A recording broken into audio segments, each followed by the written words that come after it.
أعوذ بالله من الشيطان الرجيم. بسم الله الرحمن الرحيم.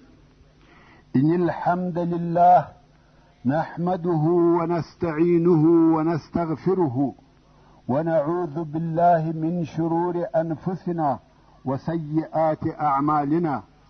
من يهده الله فلا مضل له ومن يضلل فلا هادي له، وأشهد أن لا إله إلا الله وحده لا شريك له، وأشهد أن محمدا عبده ورسوله صلى الله عليه وآله وسلم تسليما كثيرا. أما بعد، د سرور کائنات صلی الله علیه و آله وسلم ژوند. محترم ورونو، زموږ قصه دې ځای ته رارسېدلې وه. هغه موظف نفر چې د حضرت عایشې رضی الله تعالی عنها کجاوه یې پر اوښ بارول، هغو کجاوه بار کړ، او دا یې خیال و چې دا رضی الله تعالی عنها په خپله کجاوه کې موجوده ده.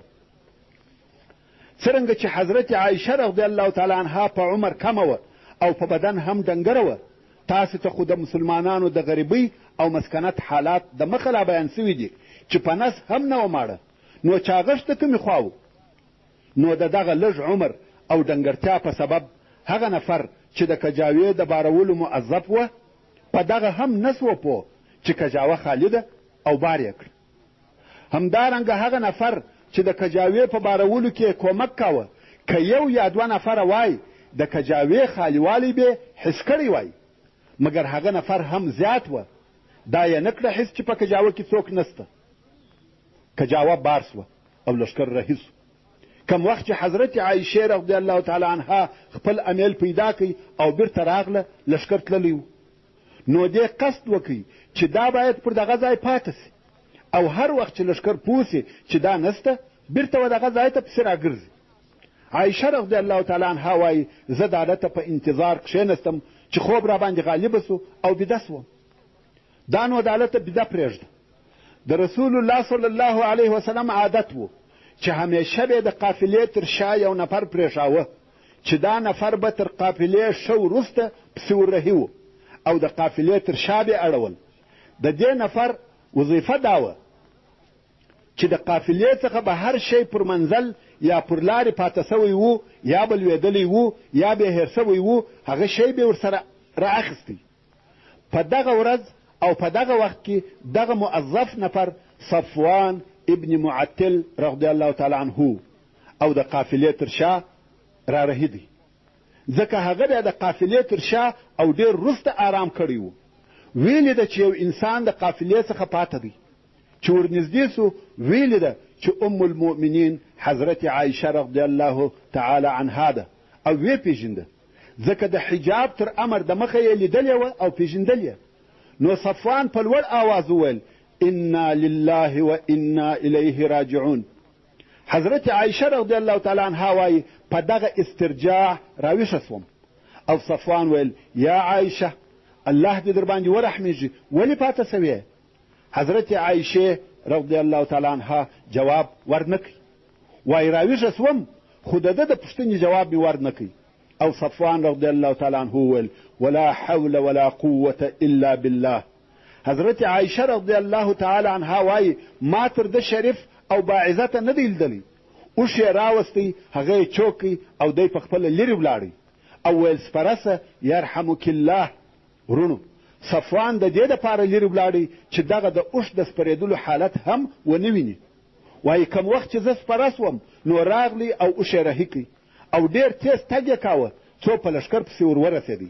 ورونو، دغه واقعه تر دغه ځایه پورې عادي او طبیعي واقعه ده. د صحرا او قافلو په ژوند کې دا شیان هم پیښېدل او هم پیښ سوي وه. خلق پاک او ایمانداره وه. حتی د جاهلیت په زمانه کې تعفف او پاکي د دغو عربو عادت و.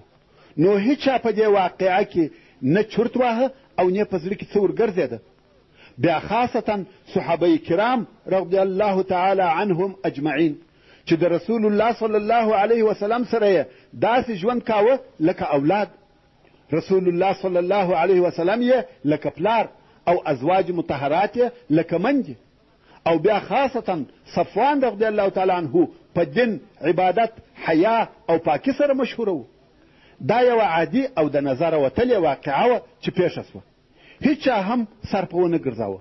خو هلته یو د حسد مار وهلی موجود و چې د بغض او عناد، حقد او حسد زهر یې په بدن کې ایښېده او د خدای یې یو څوک غوښتی چې دغه خپل زهر پر توی کړي، چې هغه د ابی زوی رئیس المنافقین عبدالله ابن ابی و.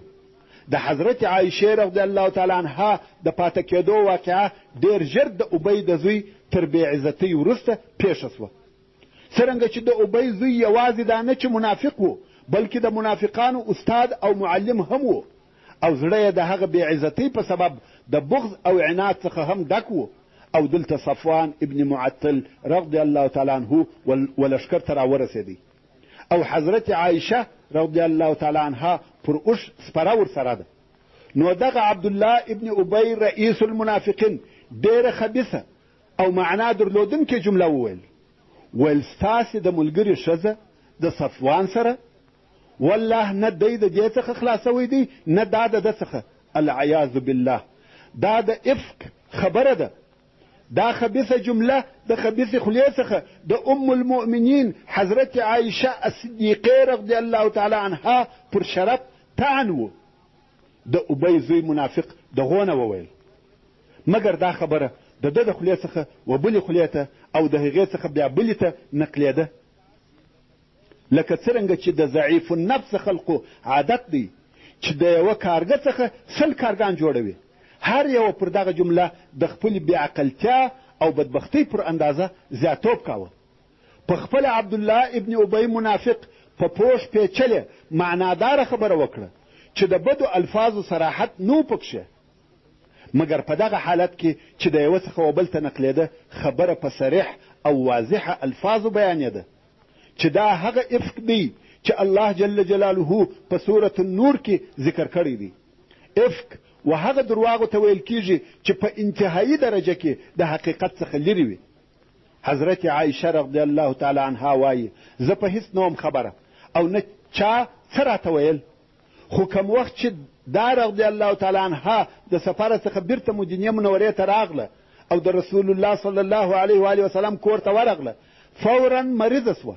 فقط د بني مستلق څخه را رسېده وه چې ډېره شدیده مریضه سوه او دغه مریضي یې تر 20 ورځو زیات دوام وکړي. دا رضی الله تعالی عنها په هغه خبرو چې د خلقو په مابین کې نشریږي هیڅ نه ده خبره. حضرت عایشه رضی الله تعالی عنها وایي ما په ټولو حالاتو کې هیڅ تغییر نه لیدی، ټول ژوند پر خپل پخواني حالت و، صرف دونه فرق مې حساوه چې رسول الله صلی الله علیه وسلم هغه پخوانی مهرباني نه را سره درلوده. څرنګه چې رسول الله صلی الله علیه وسلم د دغه خبر په نشرېدو سره ډېر خفه و او ماته یې هم هیڅ نه ویل. په پخوا کې عادت و چې زما سره بې پستې او نرمې خبرې کولې، خاصتا په هغه وخت کې چې مریضه به وم، مګر دا وار یې هغه پخوانی مهرباني نه را سره درلوده. څرنګه چې زما د مریضۍ په سبب زما مور هم را سره وه، رسول الله صلی الله علیه وسلم چې به کور ته راغلی فقط دونه به وویل څه حال یې دی، څنګه ده، کیف تیکم، تر دغه زیات یې نور څه نه ویل. خیر، زه دغه د مریضۍ په حالت کې وم او په هیڅ نه وم خبره چې خلق څه وایي او څه پیښه ده. څو مریضي مې یو څه سپکه سوه. نو یوه شپه د ام مستح سره د ادای حاجت دپاره مناسع ته ووتم. مناسع د یو ځای نوم دی چې اهل بیت کرام به د حاجت د رفع کولو دپاره و دغه ځای ته ورتله. تاسې ته معلومه ده چې پخوا د ننه په کورو کې دغسې ځایونه نه وه لکه نن ورځ چې په هر کور کې د ضرورت د رفع کولو دپاره ځایونه سته چې څوک حمام، څوک مکان، څوک بیت الخلا یا کناراب ورته وایي. په پخوا کې دغه ځایونه په کورو کې نه وه، د باندې به وتل، هغه هم د کورو څخه لرې. نو حضرت عایشه رضی الله تعالی عنها د ضرورت دپاره د ام مستح سره د باندې ووته چې د دغه ښځې زوی مستح ابن ابي مستح د هغو کسانو څخه دی چې د افک په موضوع کې یې په صراحت سره خبرې کړې دي او واضحه الفاظ یې ویلي دي او هلته پر لارې د مستح د مور پښه په خپلو کالو کې بنده سوه او پر مخ یې غځاره سوه. نو د مستح مور وویل الله دې مستح هلاک کړي یا الله دې مستح وشویوي. حضرت عایشه رضی الله تعالی عنها ورته وویل دا دې بده خبره وکړه، ته و داسې سړي ته شرا کوې چې هغه د رسول الله صلی الله علیه وسلم ملګری دی او بدر ته حاضر سوی دی. ورونو مستح رضی الله تعالی عنه د هغه کسانو څخه دی چې په بدر کې یې اشتراک کړی دی او د هغو درجه خو تاسې ته معلومه ده، مګر شیطان اعوذ بالله منه چې پر سړي غالبه سي هر کار په کوي. د مستح مور په تعجب کې سوه چې عایشه رضی الله تعالی عنها څنګه د هغه دفاع کوي. نو د مستح مور ورته وویل ای خورې ته نه یې خبره چې هغه ستا په باره کې څه وایي؟ دې ویل یا څه وایي؟ نو د مستح مور هغه د افک د خلقو په خبرو خبره کړه. حضرت عایشه رضی الله تعالی عنها چې په هیڅ نه وه خبره او مستح ټول بیان ورته وکړي چې د مسلمانانو په مابین کې څه پیښه ده. حضرت عایشه رضی الله تعالی عنها وایي په هیڅ نه وم خبره، مریضه او بې خبره وم. نو وایي والله د ډېره غمه څخه د هغه خپل ضرورت دپاره نه تلای سوای او نه ولاړم، بیرته کور ته راغلم او دونه مې وژړل چې د ډېر ژړا په خاطر قریبه وه چې سینه مې وچوي. ورونو د اسلام د دشمنانو و دسیسو او بې ځایه تبلیغاتو ته متوجه سئ. د هغه وخته څخه تر اوسه پورې قسم قسم پروپاګندې کوي، حتی چې زموږ مسلمانانو مور ام المؤمنین حضرت عایشه الصدیقه رضی الله تعالی عنها یې په دغه درد او غم مبتلا او اخته کړه. دا هم د اسلام د دشمنانو یوه دسیسه وه. نو حضرت عایشه رضی الله تعالی عنها وایي پر هغه خپله مریضۍ مې یو بل مرض هم زیات سو. کم وخت چې رسول الله صلی الله علیه وسلم کور ته راغلی نو ما ورته وویل اجازه راکوې چې دا مریضي د پلار په کور کې تېره کړم. اصلا زما مقصد دا و چې زه د هغو څخه د دغه خبر په باره کې معلومات وکم. رسول الله صلی الله علیه وسلم اجازه راکړه او زه د رسول الله صلی الله علیه وسلم د کور څخه د خپل پلار ابوبکر صدیق رضی الله تعالی عنه کور ته ولاړم او هلته مې د خپلې مور څخه پوښتنه وکړه چې ای مورې دغه خلق څه وایي؟ مور مې راته وویل لورې دا موضوع پر ځان سپکه که، په والله داسې ښځه نسته چې هغه دې پر خپل خاوند ګرانه وي او بونې دې هم ولري چې پر هغې دې خبرې ونسي. دا یې د مور د طرفه تسلا وه. اوس نو په دغه وخت کې خبر نور هم نشریږي او خلق خبرې کوي.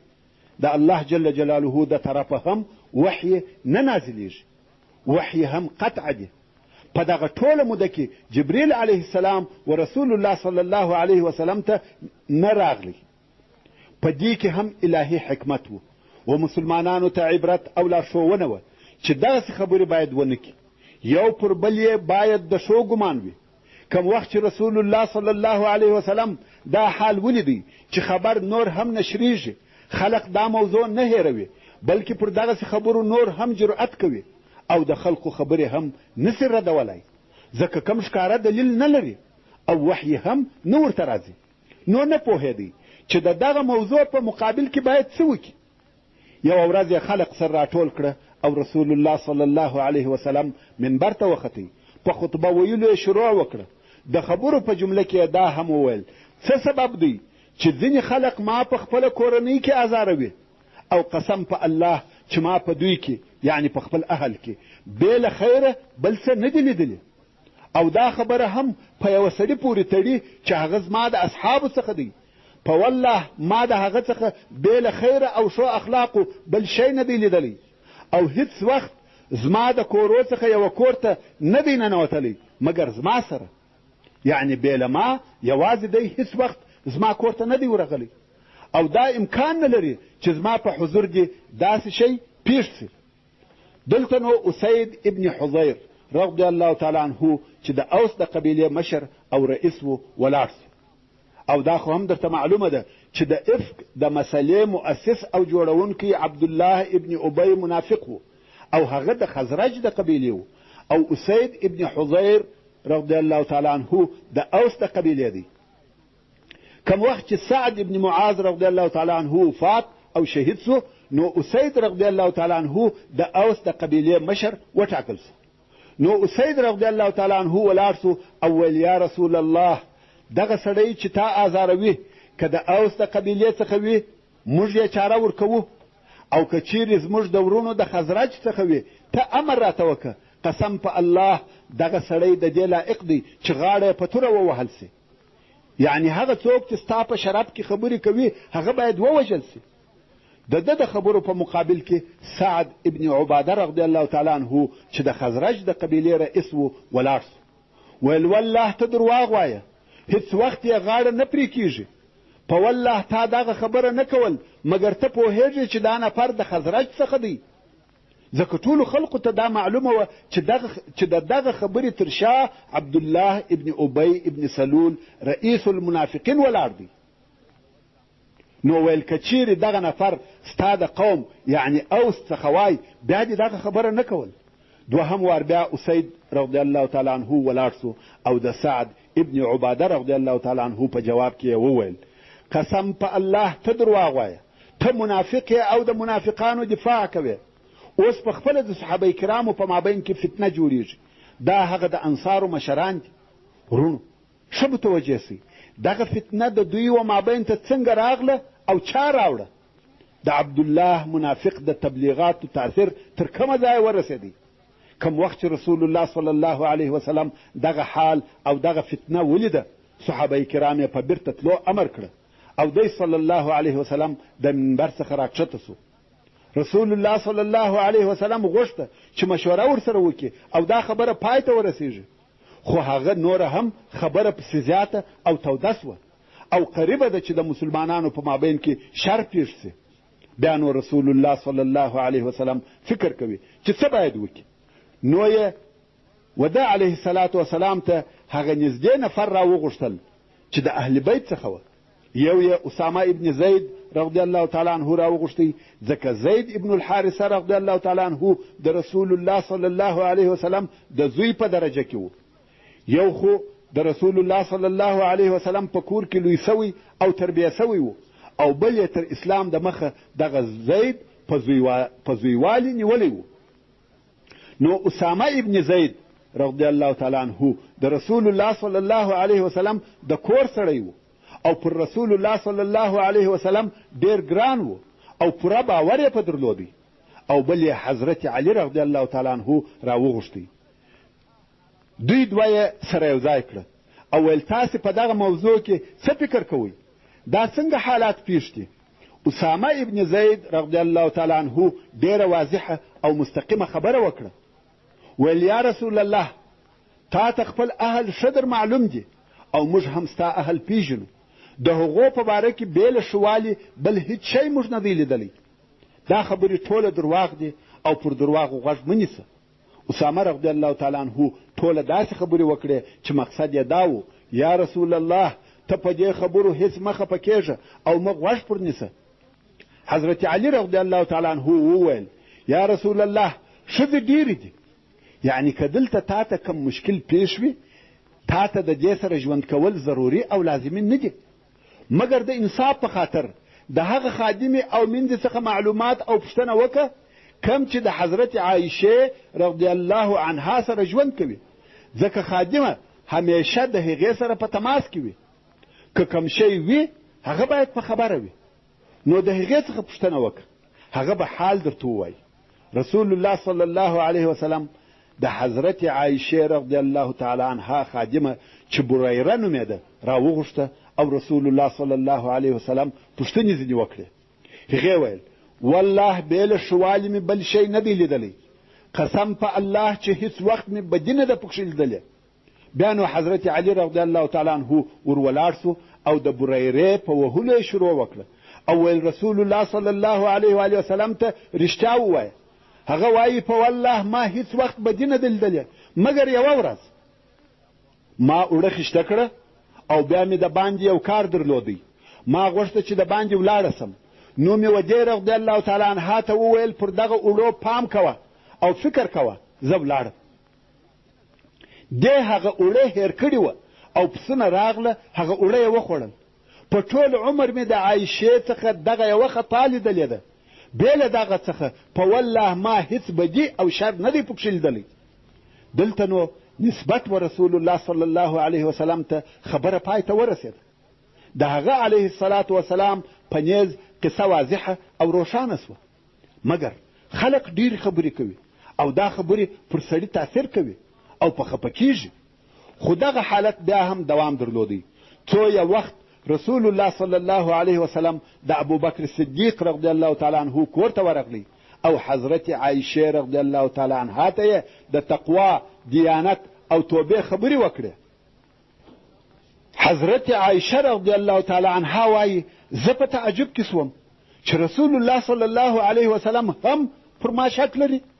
او رسول الله صلی الله علیه وسلم ورته وویل یا عایشه ستا په باره کې ما ته دغسې او دغسې ویل سوي دي، نو که ته بری یې الله عز وجل به هم تا بری کړي، او که چیرې یوه ګناه در څخه پیښه سوې وي د الله جل جلاله څخه د مغفرت طلب وکړه او توبه ورته وکاږه. که یو انسان په خپله ګناه سره اعتراف وکړي او بیا و الله جل جلاله ته توبه وباسي، الله جل جلاله تواب او رحیم دی، د انسان توبه قبلوي. حضرت عایشه رضی الله تعالی عنها وایي کم وخت چې رسول الله صلی الله علیه وسلم دا خبره راته وکړه د ډېره غمه او ناامیدۍ څخه مې په سترګو کې اوښکې وچې سوې. نو مې خپل مور او پلار ته وکتل. ورونو دا هغه اشده، سخته او مشکله مسئله او فتنه ده چې پر حضرت ابوبکر صدیق رضی الله تعالی عنه تېره سوې ده. ځکه تعارض پر شرف سپکه مسئله نه ده. نو حضرت عایشه رضی الله تعالی عنها و خپل پلار ابوبکر صدیق رضی الله تعالی عنه ته او خپل مور ته وکتل او ویل آیا تاسې د رسول الله صلی الله علیه وسلم جواب نور کوئ؟ جواب یې ووایست، وایي توبه وکاږه. هغو ویل والله موږ نه پوهېږو چې څه ووایو. حتی مور او پلار یې د خلقو د هغه ډیرو خبرو په سبب اوس چپ پاته سوه. ویل نه پوهېږو چې څه ووایو. کم وخت چې حضرت عایشه دا حال ولیدی چې هیڅوک نسته چې د دې تصدیق او دفاع وکړي، او دا هم ډیره موده په بېخبرۍ کې وه، نه چا پوښتنه ځینې وکړه، نه چا حال ورته ووایه، دفعتا او ناببره په دغسې موقف ګرفتاره سوه. نو یو رسول الله صلی الله علیه وسلم ته وویل په والله زه پوهېږم چې تاسې دغه خبرې تر داسې اندازې پورې اورېدلې دي چې ستاسې په زړو کې قرار نیولی دی او تاسې د هغو خبرو تصدیق کوئ. نو که زه و تاسې ته ووایم چې زه بری یم او الله شاهد دی چې زه بری یم، تاسې زما دغه خبره نه منئ، او که ما په یوه شي سره اقرار وکئ او الله شاهد دی چې زه د هغه څخه بری یم، بیا یې تاسې منئ. یعنې که زه ووایم چې هو توبه مې ده، نو دغه زما توبه درواغ ده، ځکه الله جل جلاله خبر دی چې زه بری یم. او که زه انکار وکم تاسې یې نه منئ چې تاسې هم پر ما شکمن سئ، نو به څوک زما خبره ومني. په والله زه د ځان او ستاسې دپاره بل مثال نسم پیدا کولی بې له قوله څخه ده. دې رضی الله تعالی عنها کوشش کاوه چې د یعقوب علیه السلام نوم ور په یاد کړي، خو د ډېرې پریشانۍ او هغه درد او غم څخه چې وجې ته ورپېژ و د یعقوب علیه السلام نوم یې هیر سو. نو ویل زه د خپل ځان او ستاسې دپاره بل مثال نسم پیدا کولی بې له قوله څخه د ابي یوسف. د یعقوب علیه السلام نوم یې نسو ور په یاد، نو یې ابو یوسف ووایه چې هغه ویل فصبر جمیل والله المستعان على ما تصفون. یعنی نو زما کار صبر جمیل دی. وصلى الله تعالى على خير خلقه محمد وآله وأصحابه وأهل بيته أجمعين. والسلام عليكم ورحمة الله وبركاته.